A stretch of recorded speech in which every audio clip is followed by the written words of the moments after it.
interact this way. So let's get started. So I want to actually bring an update from the CDC guidance. It has the new guidance on the monkeypox symptoms, as they saw that the cases rise in the United States. But when I read that, I also run into an interesting situation here where there was a urgency, a letter written by multiple scientists around the globe urging for the monkeypox name to be changed. So we will go through this together now. I will read for the information that I have, and then we can discuss together. I haven't read it yet. I will read it with you together. So, I mean, in detail. So the CDC issues new guidance on monkeypox symptoms as cases rise in the United States. While past cases of monkeypox started with a fever or muscle soreness followed by a rash, new cases are presenting with a rash first. So that's the difference that we are seeing now. And it continues. By the way, I'm reading this from People's Health, I believe. And I can also link the articles that I'm reading from down in the description box later, so you can just read it for yourself. So as US cases continue to rise, the Centers for Disease Control and Prevention, also known as CDC, has released new guidance for monkeypox. On Tuesday, the National Public Health Agency detailed how to identify the rare virus based on symptoms from newly reported cases. So previously, the first sign of monkeypox, and by the way, if you haven't watched my monkeypox video, watch that video to learn everything you need to know about monkeypox. I covered from A to Z. Please watch that video. That's in English, in Turkish, and in German. Watch those videos if you want to learn more about monkeypox and how can you protect yourself. Can you protect yourself? Is there anything that you can do, and how is it spread, and everything is in there. So previously, the first signs of monkeypox were fever, headache, muscle aches, chills, and exhaustion. Around 1 to 3 days after those symptoms, infected people develop a rash, typically on face, that then spreads to other parts of the body. That's what we know. That's also in my video on monkeypox. Now, the CDC says most patients will first show rashes, typically around the mouth or genital or perianal area. And why that is, I would want to say that it's also actually in my video, but we will discuss that, which will turn into fluid-filled blisters. In recent patients, these lesions appear in the same area of the body compared to previous patients that saw lesions scattered around the body. In recent patients, these lesions appear in the same area of the body compared to previous patients that saw lesions scattered around the body. So that's interesting. Let's discuss this later, because let me just make points where we want to discuss this. So I want to do that, and I want to discuss this, okay? So let's go through first, and then we'll discuss. Additionally, many new patients are not experiencing past symptoms like fever, headache, muscle aches, chills, and exhaustion at all. Newly reported symptoms include anorectal pain, rectal bleeding, and tenesmus, which is feeling the need to pass stools even though the bowels are empty. Okay, let's discuss that too. I mean, this is so obvious. I mean, okay. I mean, it's a new guidance, but it's also a reason. There's a specific reason why we're seeing this. I don't know if this is... Okay, so let's continue. The new guidance comes just as the World Health Organization announced Tuesday that they will be renaming the virus. WHO is also working with partners and experts from around the world on changing the name of monkeypox virus, its clades, and the disease it causes. WHO Director General Tedros said in the briefing. Tedros Adhanom Ghebreyesus said in the briefing. The current name doesn't follow the organization's guidelines that recommend avoiding geographic regions and animal names, another spokesperson said. In a letter published on June 10, more than 30, and we will discuss this, that I found out about that, and I just will go through with you of that letter. So more than 30 scientists from around the world called for the name change, writing that while the origin of the current monkeypox outbreak is still unknown, there is an inaccurate narrative linking all cases to Africa. In the context of the current global outbreak, continued reference to nomenclature of this virus being African is not only inaccurate, but is also discriminatory and stigmatizing, the letter states.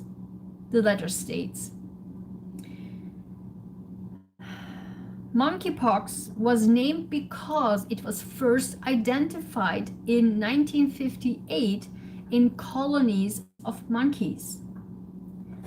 So I want to discuss that too, because that's so critical. I mean, the first human case of the virus was found in 1970 in the Democratic Republic of Congo, according to the CDC. Cases have mostly been concentrated in the Congo, which typically sees thousands of monkeypox infections a year. In Nigeria, where there have been more than 200 suspected and 500 reported cases since 2017, according to WHO. In the Congo, around 1 in 10 people who contract monkeypox die, but that is not the case in the United States, where no one has ever died due to the virus. Monkeypox can spread through a few methods. While direct contact with body fluids or body blisters can lead to transmission, the main way is through respiratory droplets.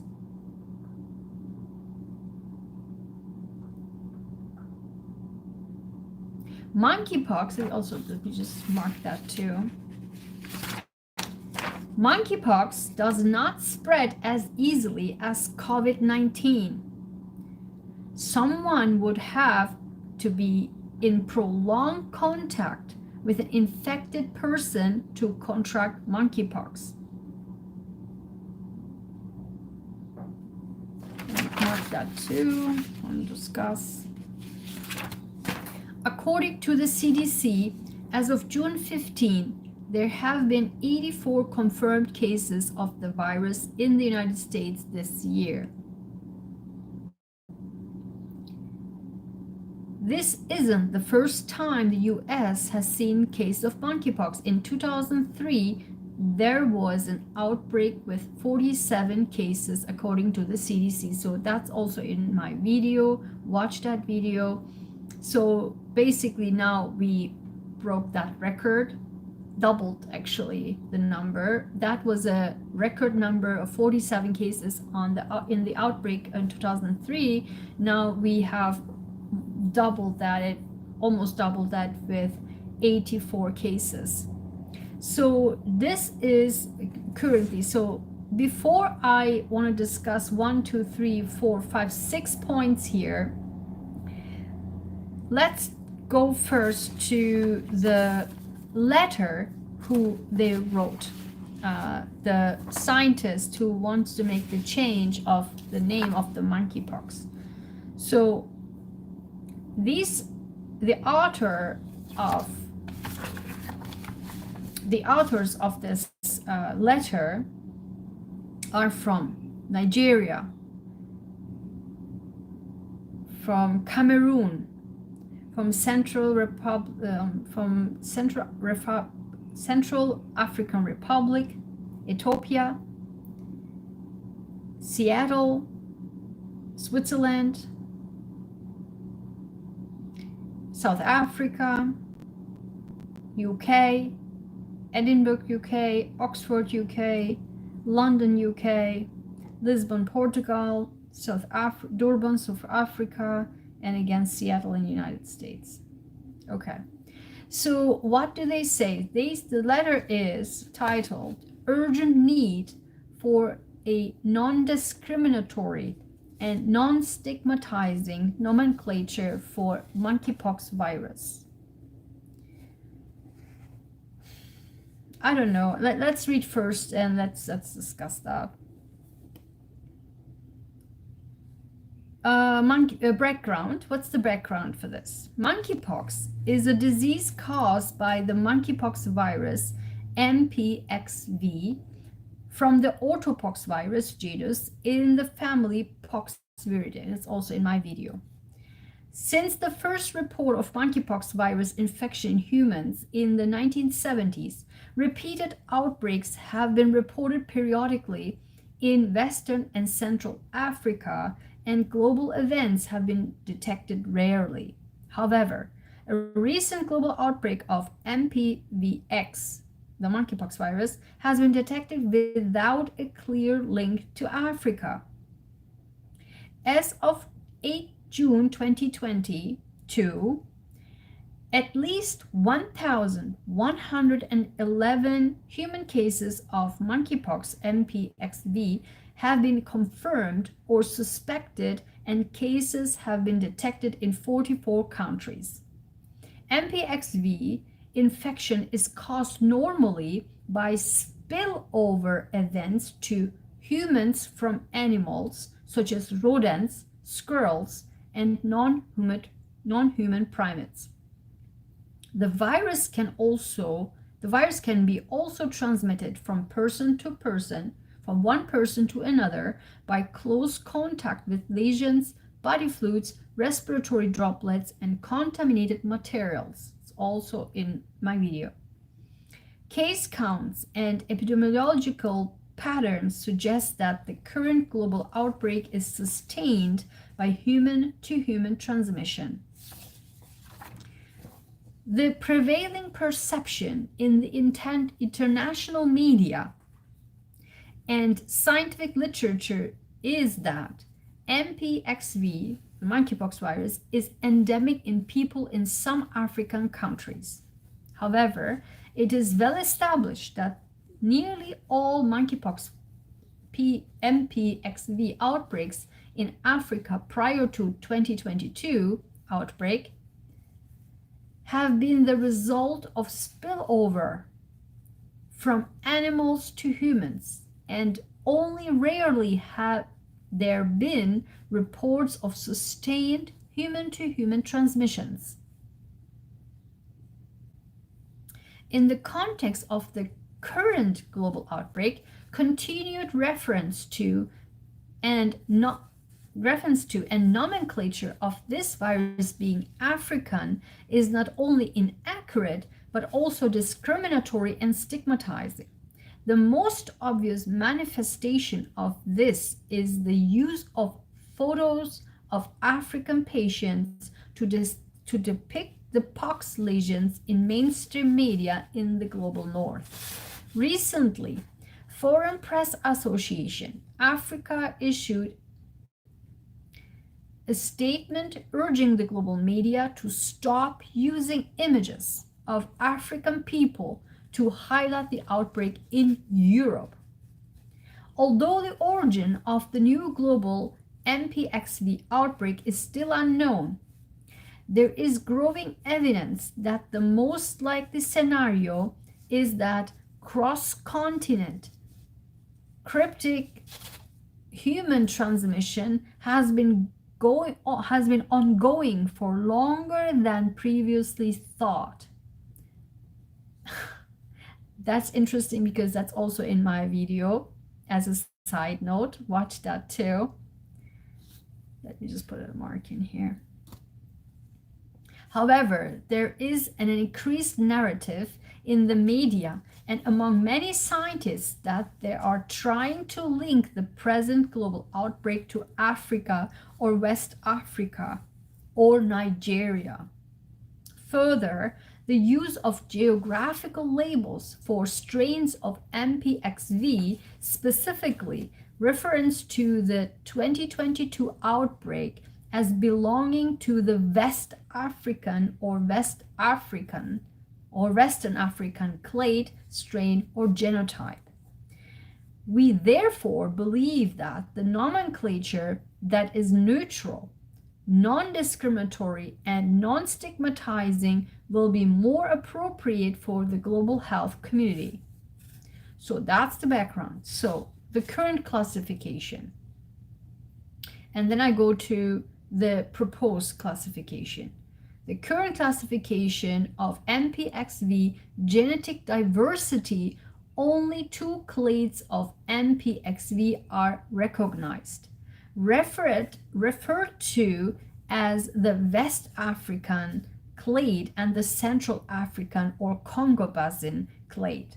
However, these historic MPXV clade names are counter to the best practice of avoiding geographic locations in the nomenclature of diseases and disease groups. The recent and prompt example implemented for SARS-CoV-2 should be the norm. Given the increasingly rapid communication and attention to the international human, that's what it is. Okay, I guess what the point they're trying to make. When they refer to the SARS-CoV-2, now I got what the point is. Oh, God, okay. Given the increasingly rapid communication of and attention to the international human MPXV outbreak, it is important to consider an appropriate, non-discriminatory, and non-stigmatizing nomenclature and classification of MPXV clades. In the recent publications and symposia, including the WHO Research and Development Symposium, it was highlighted that the current global outbreak was caused by MPXV of the West African clade. The genome sequences on the NCBI, National Cancer Institute, NCBI Gene Bank database use West African for the field strain or genotype, including the NCBI reference genome, which is NC underscore 063383 underscore 19, if you want to check that. Like many previous geographic labels of infections, diseases based on location of first detection, it is misleading and inaccurate because very limited surveillance and limited diagnostic capacity means that the full range of the pathogen is not known. This is crucially demonstrated by the discovery in May 2022 that MPXV has been circulating in over 44 countries without detection and is likely to be present in many more. Okay, I want to mark that too because something is not right here. Okay, so proposed classification. Let me drink my tea first.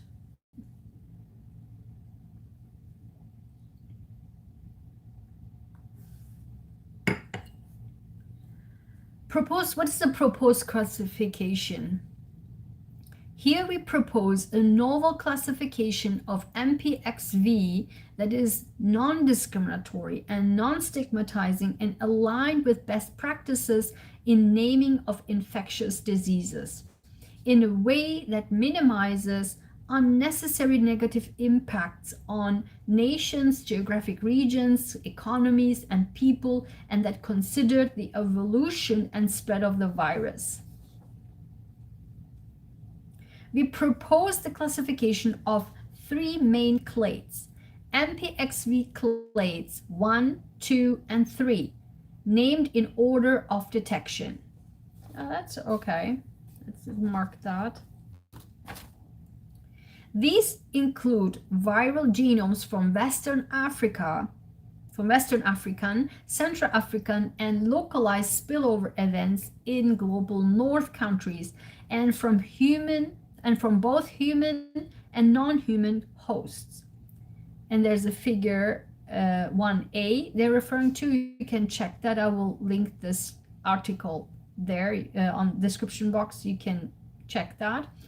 Here, clade 1 corresponds to the prior Congo Basin clade, while clades 2 and 3 corresponds to the prior West African clade. These 3 clades represent deep MPXV diversity accumulated over many years of evolution in the animal reservoir. Further sequencing of MPXV from the animal reservoir may potentially uncover further clades 4, 5, 6, and so forth. We also suggest naming a new clade containing genomes sampled between 2017 and 2019 from the UK, Israel, Nigeria, USA, and Singapore, and genomes from 2022 global outbreaks, which is also shown in figure 1B. Since viruses in the clade have been transmitting from person to person in dozens of countries and potentially over multiple years, we propose that this represents transmission route distinct from that of previous MPXV cases in humans and should be afforded a distinct name so that it can be referred to specifically in both scientific discourse and the general media. Whilst the former naming of virus species is purview of the International Committee of Taxonomy of Viruses, ICTV, we believe this is an important opportunity for a break with the name monkeypox and the historical associations attached to that name. However, we believe that a distinct and convenient name for the virus causing this epidemic would facilitate communication without further negative connotations. Here we use the placeholder label HMPXV to denote where we believe this now human virus becomes distinct from the MPXV. H meaning human, H written lowercase, and then MPXV in capital. this shows like a human, because in science we write H lowercase and then whatever that is, and then or M for mouse, or R for rat, whatever the species is. So here they're suggesting HMPXV to denote where we believe this now human virus becomes distinct from MPXV, which originally originated from the monkey, and urge a speedy decision and adaptation of a new name.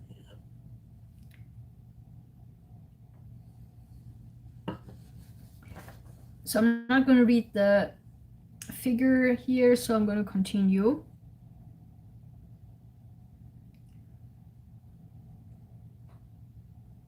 We hope that the world uses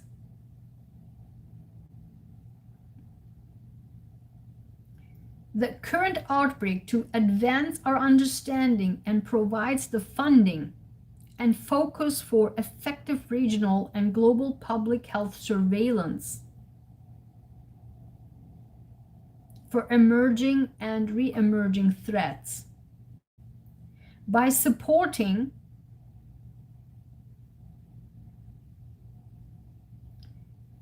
let me mark that too.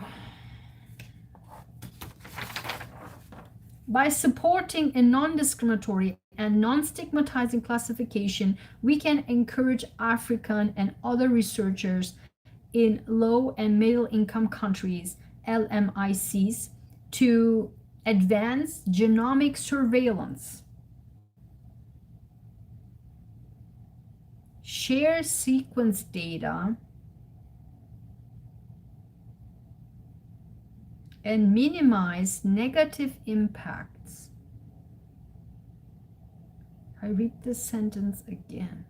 By supporting a non-discriminatory and non-stigmatizing classification, we can encourage African and other researchers in low and middle income countries, LMICs, to advance genomic surveillance and share sequence data and minimize negative impacts. Failure to support and adopt the proposed nomenclature and classification may result in loss of interest in sustaining active surveillance and rapid reporting of pathogens with epidemic and pandemic potentials by scientists and national public health institutions in Africa and other LMICs. Every case of MPXV infection should be treated with the same attention and sense of accuracy as the ones now in European countries and North America. Okay, let me mark that too. Okay. The entire epidemic of HMPXV, meaning human to human monkeypox, regardless of the location, needs to be halted, not just this Northern Hemisphere outbreak. A practical and neutral system of nomenclature allows efficient communication without the risk of further misconceptions, discrimination, and stigmatization. Okay, let me mark that too. There's so many things to discuss. Where do I start? Oh. Okay, so before I start to discuss, wow, it's already 30 minutes. Before I start to discuss, I want to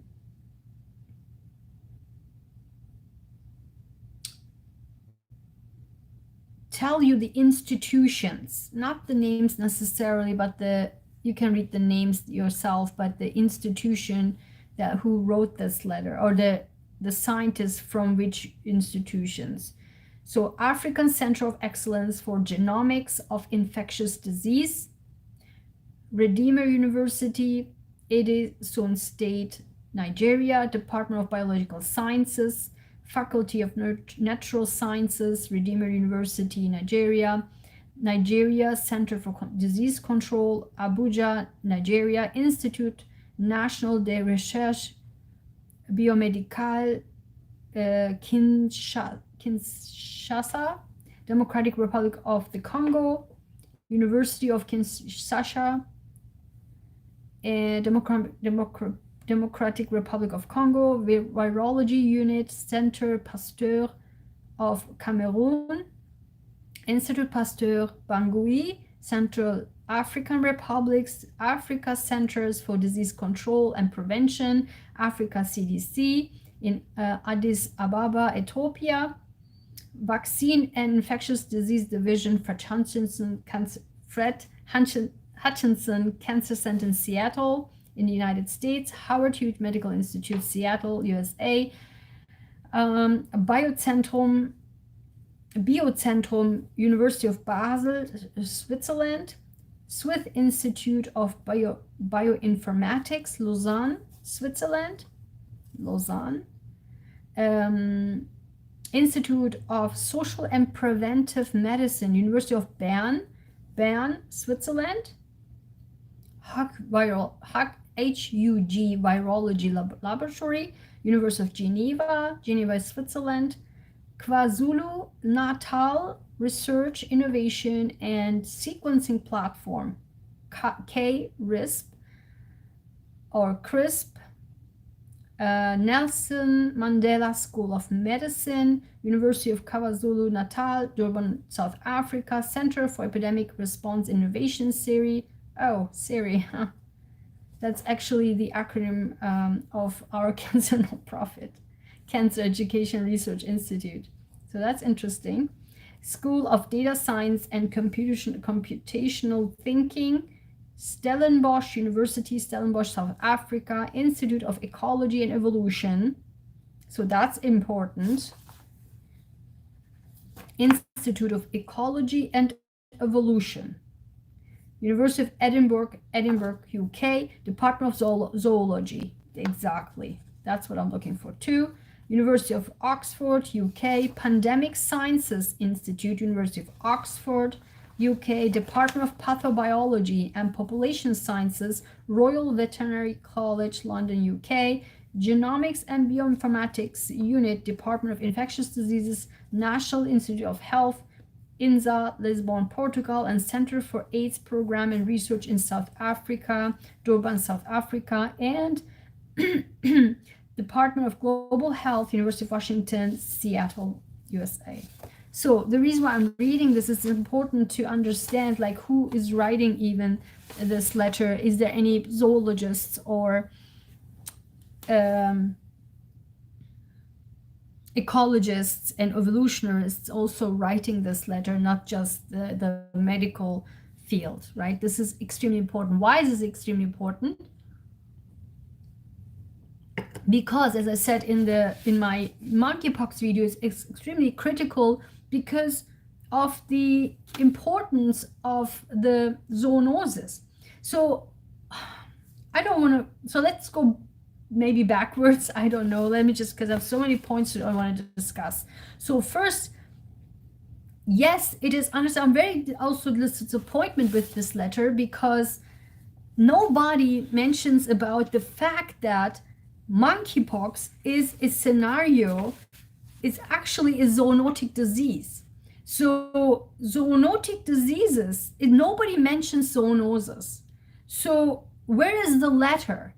Where is the letter that urges people to, or the scientific community, or the CDCs, or the public health departments, or the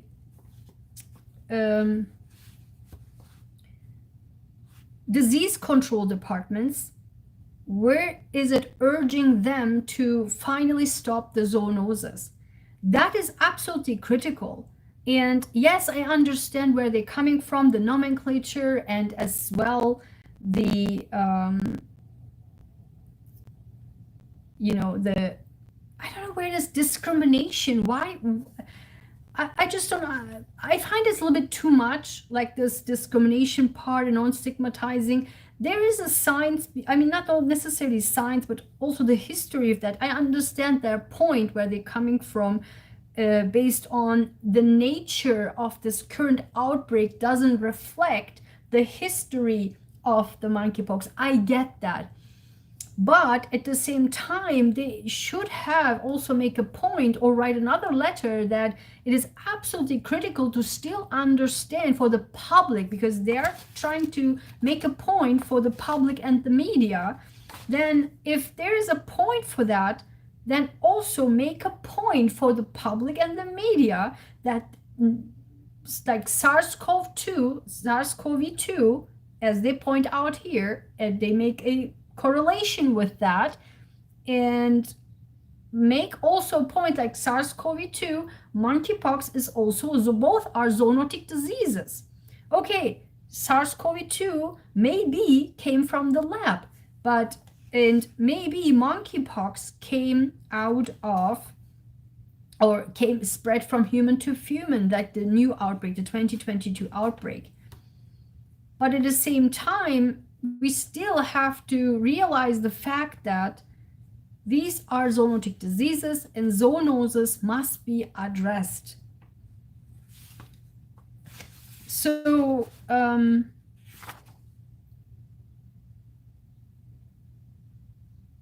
they're also talking about, by the way, I'm seeing people popping in, dropping out. I don't know what's that about. Don't you like this topic? I mean, what is it? I don't see any chats. If you like this video, please like it and subscribe. What can I say? It's all about the YouTube algorithm, and I care about this topic. I hope you care too. I want the people in the world to understand this. It's not just listening to the media, you get the news, it's also to critically sort these things out, and that's what I'm doing. So because when I'm doing these videos, I learn myself too, and I think that's what I like about it. Like, I guess that's what I'm also doing the video, because I want to share with you what I learned. So, oh god, okay. So yeah, that's that. And what they're pointing out here is as well that they want the surveillance be increased, so the funding for surveillance of the diseases that are spreading, around before even that is being a breakout. So I kind of get that. I don't like the word surveillance so much. I don't know what they're trying to explain or what they're trying to say with that. Is this just like the reporting cases, or is actually real, like with this digital surveillance, like as we see in several countries, in especially European countries, with the QR codes and stuff like that? If they're talking about that, I'm not agreeing with that. That's for me really like something else, and more pressure, more overseeing the population. That's, I don't think so. What I think it's critical is that to have systems in hospitals to that they report and collect this information, and then immediately use this information instead of using QR codes and put a surveillance on people. That's not what I'm agreeing, but I'm agreeing the fact that they should report in hospitals, and there should be a system so before the spread will occur, they can capture that and then immediately report to other countries and say, here there's a spread going on, and in this spread we detect these issues, and immediately this should be spread throughout the entire countries, and then immediately should be taking action.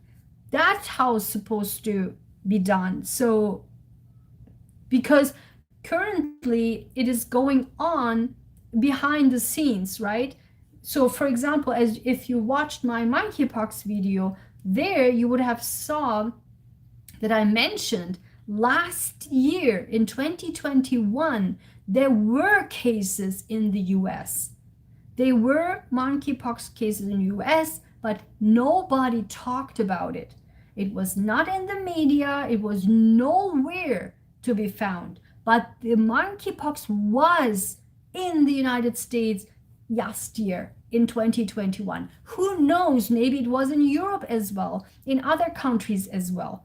And then we suddenly have this outbreak. So that's not the way to go. We should have, and I agree with that point, of having more systems to really capture. And also, like, what's the politics of this, right? Why was it not reported? It should have been reported. We should have known about it, because if we would have known more about it, then we could have stopped it without knowing, without letting the monkeypox having all these mutations than the original monkeypox. Clearly, when it spreads from human to human, then, or from animal to human, from each host, it will add more mutations. It's harder to treat that way and harder to get immunized that way with the immunization options we do have available. So that's very critical. So that is the point. And here, let's go back to the CDC. So for the CDC, it says here, like, the new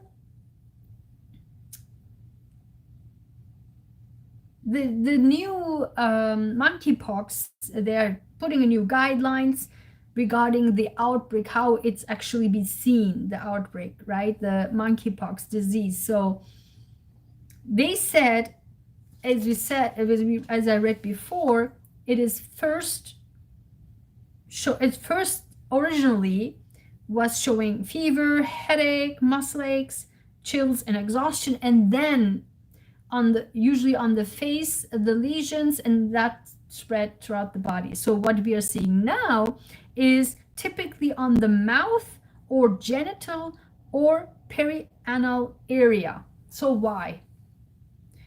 I don't know if we should generalize this as a guidelines, and this is where it is generally.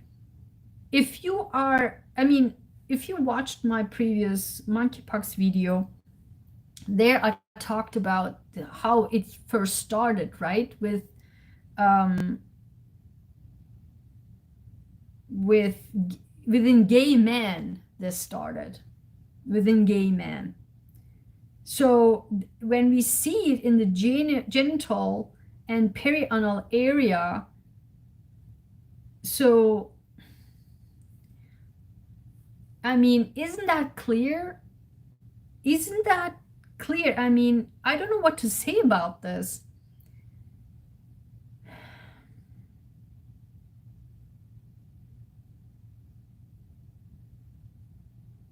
But what is also saying that, that's interesting, because in the beginning, the first version was that it first starts on the face and then spreads throughout the body. But in this case, it localizes, it stays local. That's interesting. So if it's in the genital or perianal area or mouth area, I mean, again, where is it started? That's why it is like that, right? That's why we're seeing in these areas. And it says there, it stays there. It doesn't spread. It seems like it doesn't spread throughout the body or on the entire surface of the body. So that's that point. And so it also says newly reported symptoms include anorectal pain, rectal bleeding, and tenesmus, feeling the need to pass stools even though the bowels are empty. So again, if this started in a population, mainly in the population of gay men, isn't that kind of like a duh thing? I mean, I don't know what to say. It's just, We shouldn't generalize this as this is the new guidelines because monkeypox does this. I mean, if you don't do that, I mean, I don't want to go in detail, but you got the point, right? If you don't do these things, what gay men would do, I mean, they do whatever they want, but the point is, for me, is a new guideline says the new reported symptoms include this and this. Yes, because they should add that because it was first seen and spread in gay man population. Of course, it was seen also in women. That's why I said in my monkeypox video, don't do intimacy with people you don't know. This goes for gay men, gay women, and with heterosexual people. It is without saying. Why? Because it spreads through close contact. Close contact for the skin to skin, or like the body fluids. This includes saliva too. So if you don't kiss a stranger, I mean, I don't know. I mean, it's just these things drives me really crazy. They should. So this is not public health. Public health education should not be like this. Well, what is this? Public health education is what I wrote in my, or what I said in my monkeypox video. Because you need to give guidance and background information on what is going on, why is it going on, what happened, why does it happen, and if you do this, these things, then this will happen. Because you don't give a context for people who have zero scientific background, and then you're just like, oh, this is happening in a rectal area, in rectal bleeding, passing stools, if there's no, and somebody who doesn't do all of these things would think, oh my God, the CDC gave new guidance on this rectal area and all this in perianal area.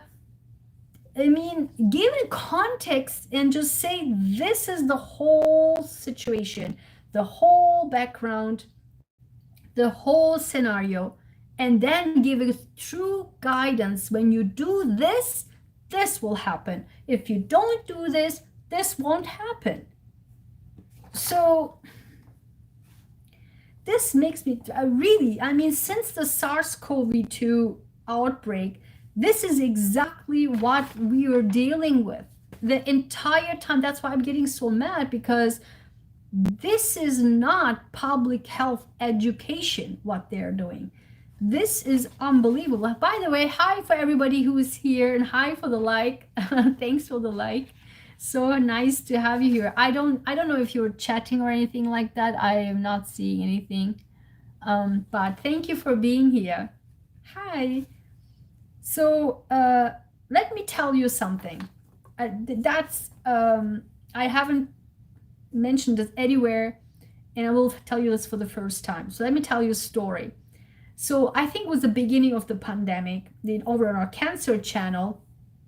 So one person asked about, a person in one of our videos. It was, having cancer phobia, that you will get cancer, has all these things in his head, how to get cancer, and oh my God, am I cancer, and all this phobia that he developed. So then he asked me multiple questions, and I answered the questions.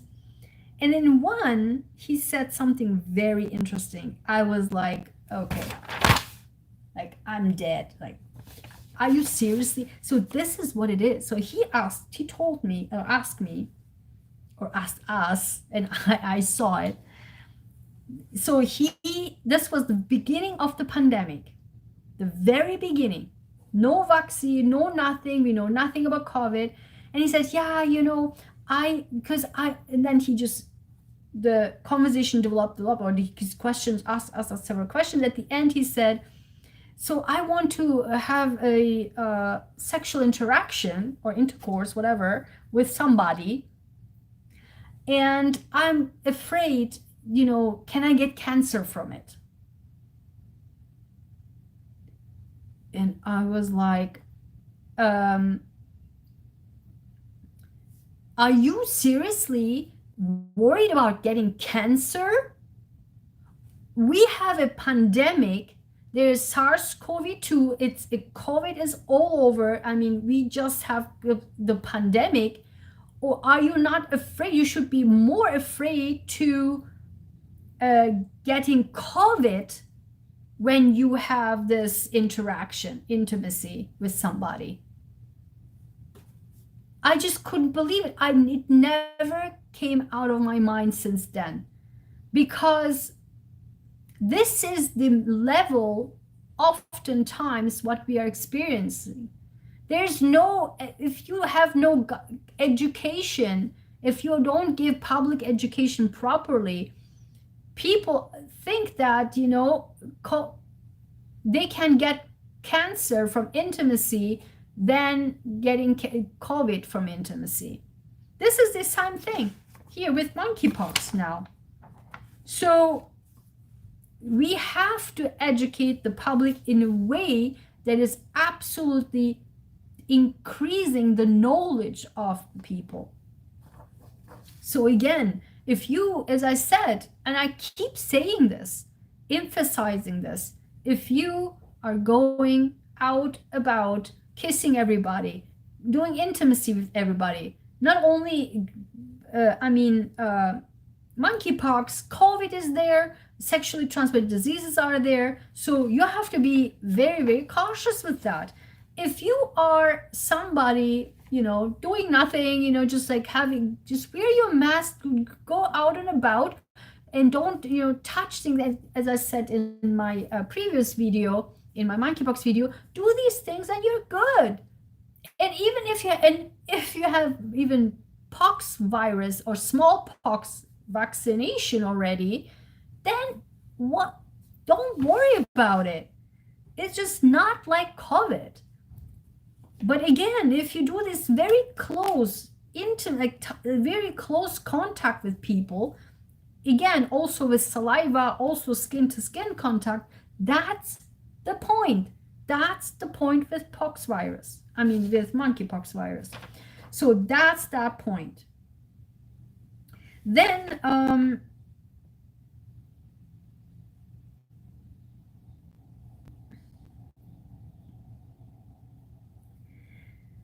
so what in this letter, what they are not saying, and they're saying, okay, yeah, the monkeypox was first in the 70s, raised from the village of monkeys, was that colonies in 1958, in colonies of monkeys. That's where they first came, and then transferred over to human. That's zoonosis.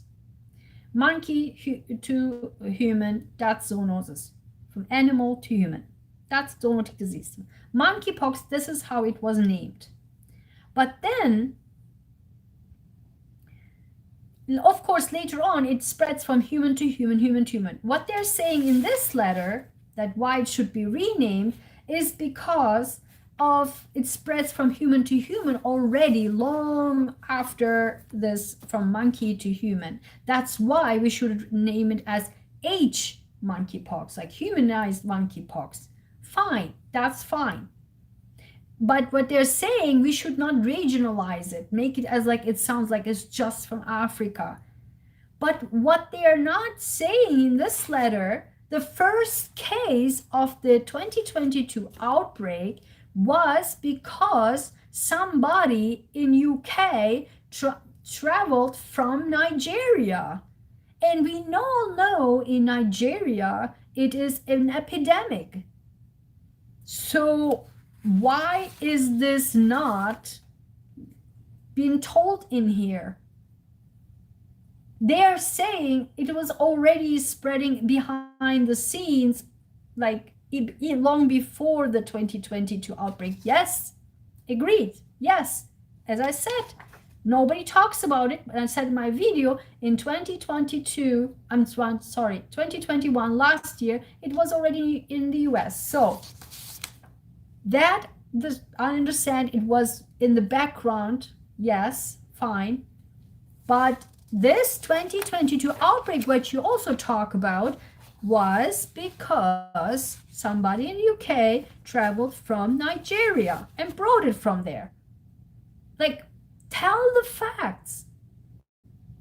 I understand where you're coming from. We shouldn't be generalize it, but it was that. I just don't like this. What I don't like is just don't put the politics inside.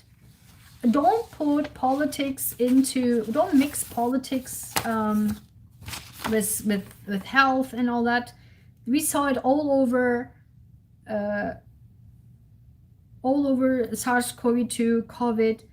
Don't put science, don't mix science and don't mix health with politics.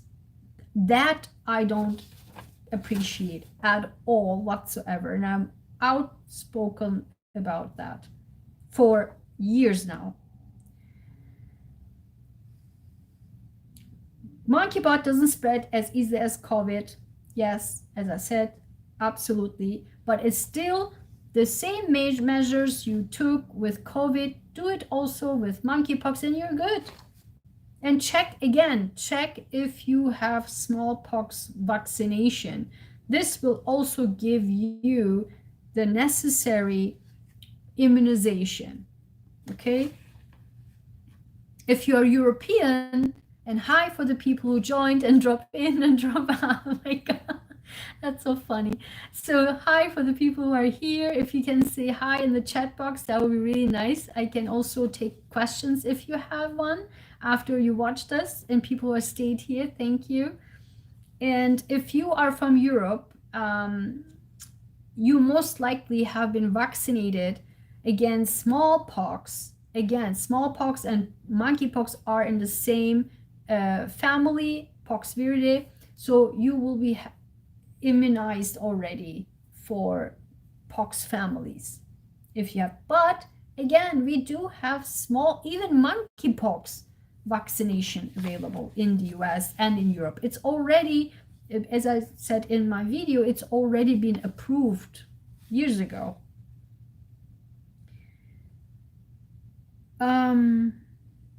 Yeah, so I think that's all what I want to say, all I want to cover. I think it's enough. It's already 1 hour. My goodness. So I wanted to actually do small topics back to back, but I think maybe hashing one topic for each video, that will be really much more helpful, I would say. What do you think? Let me know. And so I think maybe I should just use one topic and talk more about one topic versus small topics like back to back. I don't think it makes so much sense, but let me know what you think. Also, please like and subscribe. Again, hit the bell icon so that you know when I'm writing on the community section my updates, or also when I publish videos that you don't miss. But let me know in the comments, do you have any questions about this? Any comments? What do you think? Do you think it is generalized? Do you think, so two questions I have. One, what do you think about the CDC's guidelines, the new guidelines? And number two, what do you think about the letter for changing the name of monkeypox, non-discriminatory and non-stigmatizing? Any thoughts, any questions, or anything? Do you have any questions with any of this, what I just said, for 1 hour? Let me see. I don't think I see any chats or anything. So if you don't have any questions, I want to say goodbye and thank you for people who are here. Mwah. I wish you a wonderful Sunday. I will see you next time. I guess I will continue with this for a while. I think this is much easier for me. Okay, let me know if you like this and if you have any comments or suggestions or any questions. Okay, have a wonderful Sunday and take care. Bye bye.